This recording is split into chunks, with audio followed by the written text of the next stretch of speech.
Hey everyone, welcome back to my channel. Today I will show you an easy step-by-step on how to draw a fashion croquis. I'm starting with an oval for her head. We'll be drawing a frontal view, so let's draw a vertical line in the center to make everything symmetrical. Using curved lines, mark her shoulders and draw a funnel-like rectangle for her torso.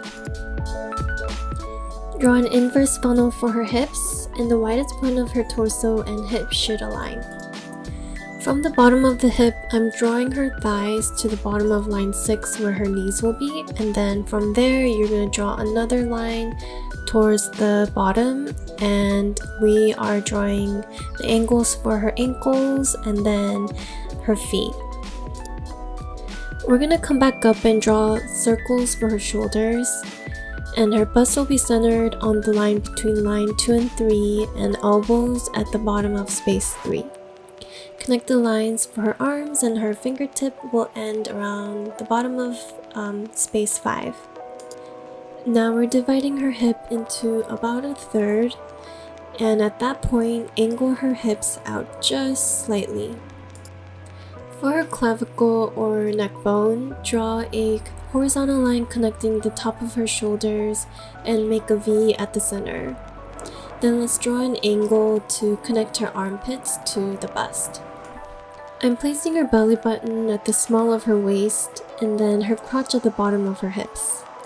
Notice that her thighs are shorter than her shin. This is going to give the illusion of longer looking legs. And I drew a narrow oval for her calves, and we're going to connect the rest of her leg to the ankles. Let's finish drawing the rest of her arms here, and now we're pretty much done with the framing of her body.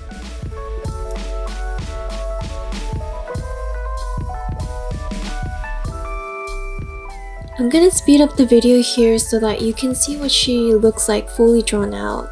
And I also want to encourage you to study and look at a lot of body references so that you can train your eyes on the anatomy structures and muscles of the human body. And in case you're wondering, I like to draw croquis with curved lines rather than straight lines because I believe that human body is made up of lots of curved dimensions, and it really helps the drawing to be more dynamic. You can use these guidelines of where each body part is placed and draw other views and poses as well. I'm gonna draw a profile view so that I can demonstrate that for you.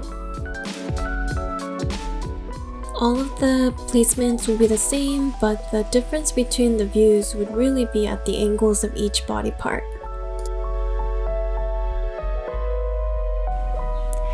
Well, there you have it.